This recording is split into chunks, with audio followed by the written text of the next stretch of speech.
उच्चस्तरीय चौकशी 2020 साली मालाडमधलं घडलेलं हे प्रकरण आहे माझ्या माहितीप्रमाणे। आता हे 2025 वर्ष आहे।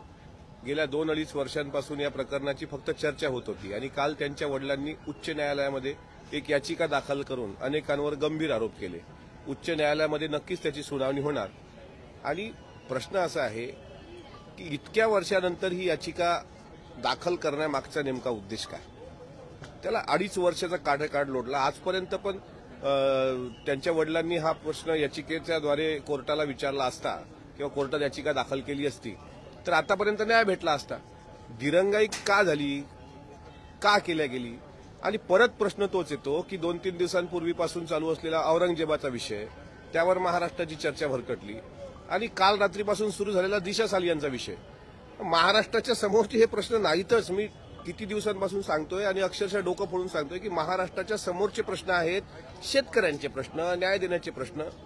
आणि याचिकाकर्त्यांनी जी याचिका कोर्टात दाखल केली त्याला सन्माननीय न्यायालय योग्य तो निकाल देईल। जे कोणी दोषी असतील त्यांच्यावर दोषारोपपत्र जर सिद्ध झालं तर ते आरोपी म्हणून सिद्ध होतील। पण उगाच काहीतरी मूळ चर्चा भरकटवण्याकरता आता राजकीय लोकांनी सुद्धा याला जास्त हवा देऊ नये। मला असं वाटतं तो न्यायालयीन प्रक्रियेचा एक भाग आहे। आता अधिवेशनाचा कार्यकाळ जेवढा उरलेला आहे त्या कार्यकाळामध्ये फक्त आणि फक्त शेतकरी या विषयावर तुम्ही चर्चा केली पाहिजे ना की त्यामध्ये आता बिल गेट्स मला वाटते आज भारतात भेट द्यायला आले तसं मला समजते।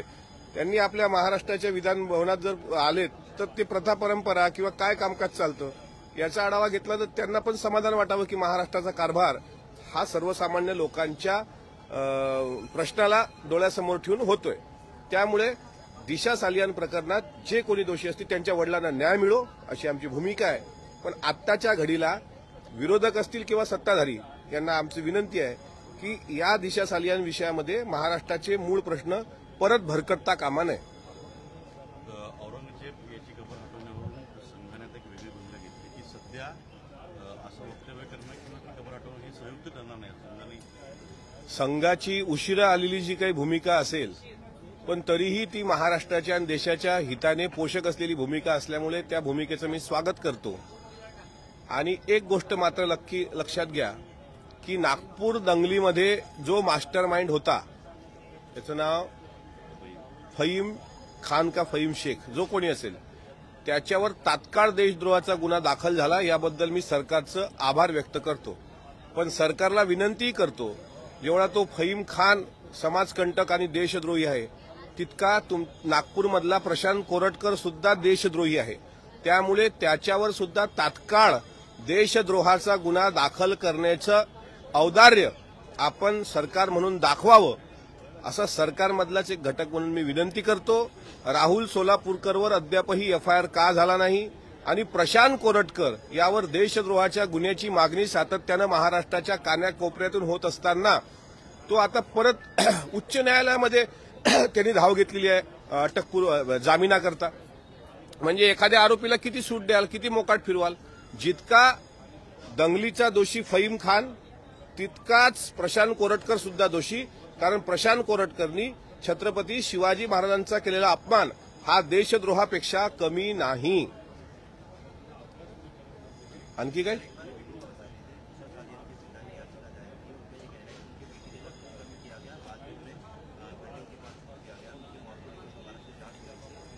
2020 साल की ये घटना है और अब 2025 साल शुरू है।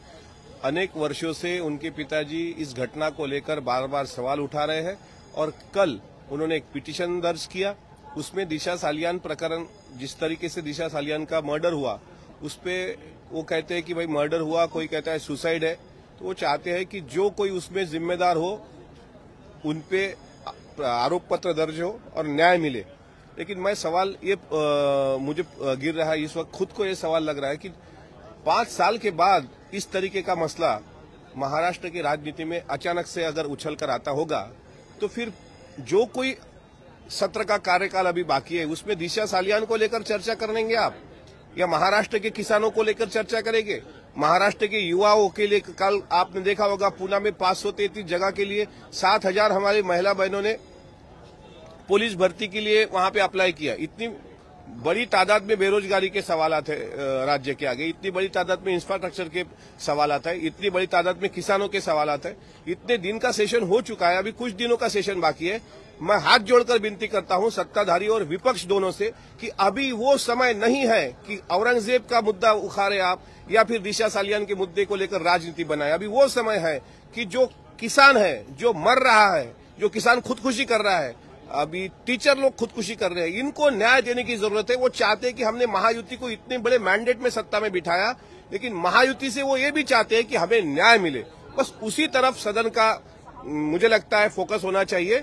दिशा सालियान प्रकरण में, दिशा सालियान केस में उनके पिताजी ने जिस तरीके की याचिका दाखिल की, उस पर माननीय कोर्ट, माननीय न्यायालय उचित उस पर कार्रवाई करेगा।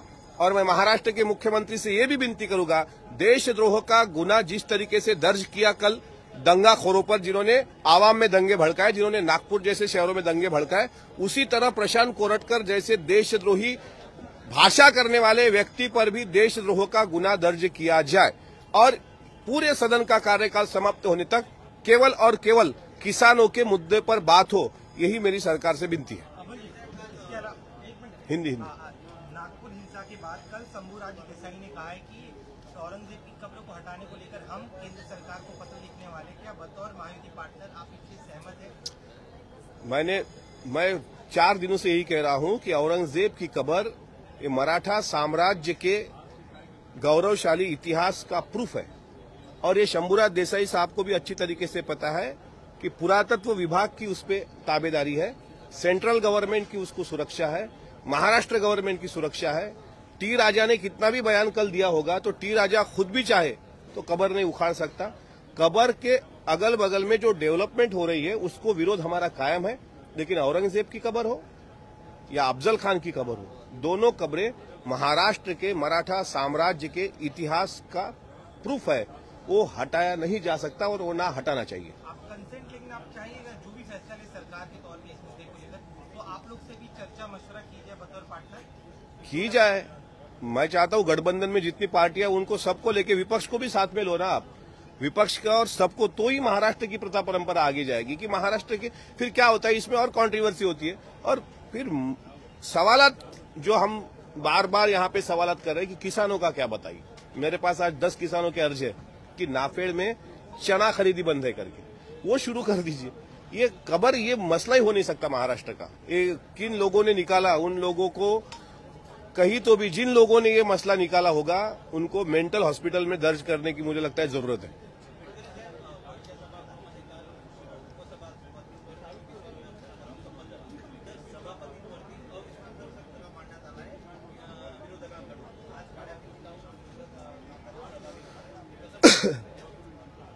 नाही, विरोधासाठी राजकारण करू नये। काल मी सभागृहामध्ये पूर्ण वेळ होतो, त्यामध्ये सभापती महोदयांनी सर्वांना संधी दिली होती, विरोधी पक्षनेत्यांना पण संधी दिली होती, पण आता आपल्याला संधीच मिळाली नाही, आपल्याला बोलता आलं नाही।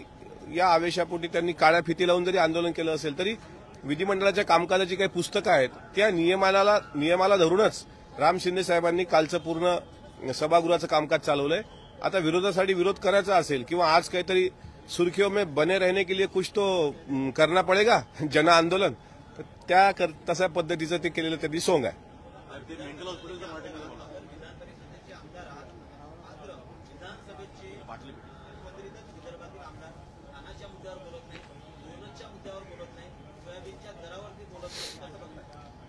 त्यांनी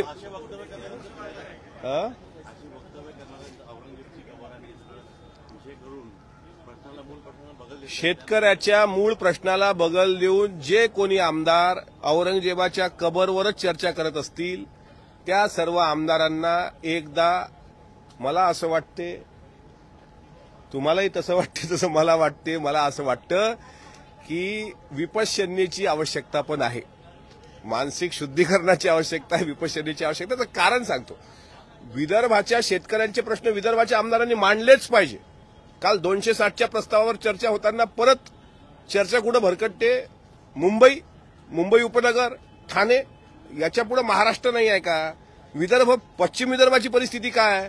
आज तुम्ही पूर्व आणि पश्चिम विदर्भामध्ये, आता दावोसला जाऊन आपण इतक्या कोटी रुपयाच्या गुंतवणुकी केल्या, आता त्यांना जर इथं नागपूरमध्ये गुंतवणूक करायची असेल, काल परवा पतंजलीनी गुंतवणूक केली पण नागपूरमध्ये दंगा झाला, आपण त्यांनी ऍटलिस्ट येण्यासाठी आपलं हे दाखवलं की बाबा नागपूरला आम्ही जाऊन गुंतवणूक करू ऍटलिस्ट. पण असा समजा आता दुसऱ्या काही कंपन्या असतील जागतिक दर्जाच्या, त्यांना विदर्भामध्ये जोपर्यंत त्या कंपन्या इन्व्हॉल्व्ह होणार नाहीत तोपर्यंत बेरोजगारीचा प्रश्न कसा सुटणार आहे? माझा जिल्हा जो आहे तो क्राईम कॅपिटलकडे वळतोय, माझा अकोला जिल्हा. आणि पश्चिम विदर्भातले जे काही जिल्हे असतील ना, यवतमाळ घ्या, क्राईम कॅपिटलकडे त्याची वाटचाल आहे. अमरावती थोडं शांत शहर आहे, वाशिम थोडं शांत शहर आहे, बुलढाणा थोडं शांत शहर आहे. पण अकोल्यामधल्या काही घटना म्हणजे एखाद्या महिलेच्या गळ्यातली चेन तोडणे, एखाद्याला मारणे, एखाद्याला दिवसा ढवळ्या खून, कोचिंग क्लासेसच्या समोर मुर्दे पडतात. म्हणजे असं क्राईम जर एखादं शहर होत असेल तर मला सांगा गुंतवणूक कशी होणार? आता टेक्स्टाईल पार्कच्या संदर्भात या सरकारने घोषणा केली ना, पण त्याला टेक्निकल टेक्स्टाईल असं नाव दिलंय.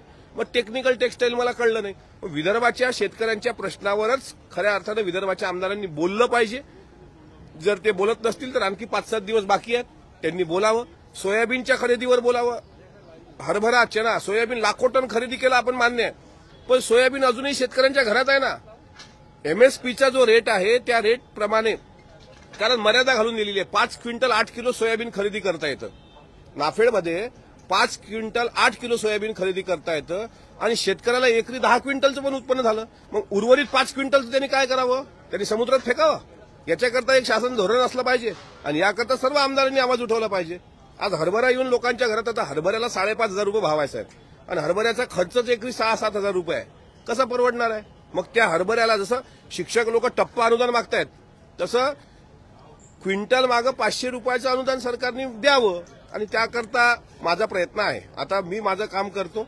शेतकऱ्याच्या कुळात आम्ही जन्माला आलो, शेतकऱ्याच्या घरात जन्माला आलो, त्यामुळे शेतकऱ्यांबद्दल आम्हाला वाटतं की बोललं पाहिजे. आता ज्या आमदारांना शेतकऱ्याबद्दल कळवळा असतो तो आमदार नक्कीच मांडतो, पण आता जे बोलत नसतील त्याला आता आम्ही काय करणार?